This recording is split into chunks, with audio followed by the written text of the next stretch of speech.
আসসালামু আলাইকুম। হঠাৎ করে আমার হালিম মামা চলে এসেছে আমাদের মাঝে। মামা আমার ফেসবুক আইডি সম্বন্ধে কিছু কথা বলবে, দুই একটা। আপনারা ধৈর্য সহকারে শুনে যাবেন। অবশ্যই আমাকে একটু সাপোর্ট দিবেন। মামা কিছু বলে দেন আমার আইডিতে। হ্যালো গাইস, আসসালামু আলাইকুম। আমার সকল ভাই ও বোনেরা, আপনারা সবাই কেমন আছেন? আলহামদুলিল্লাহ আমরা অনেক ভালো আছি। এটা ছিলাম শেরপুর, বগুড়া। আমার এই যে লিটন হোসেন মান্না ভাই আছে, আর আমার এই মামা এই যে ভোলা ভাই, আমার খুব কাছের লোক।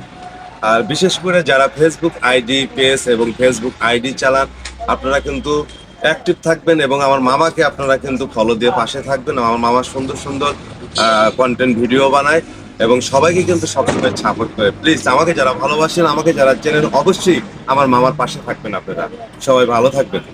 আলিম মামাকে অসংখ্য ধন্যবাদ আমাকে কিছু কথা বলে দেওয়ার জন্য। আমার সকল ফেসবুক বন্ধুদের জন্য আমি অত্যন্ত খুশি, আনন্দিত। সবাইকে অনেক অনেক ধন্যবাদ জানিয়ে আমি এখানে ভিডিও শেষ করছি। আসসালামু আলাইকুম।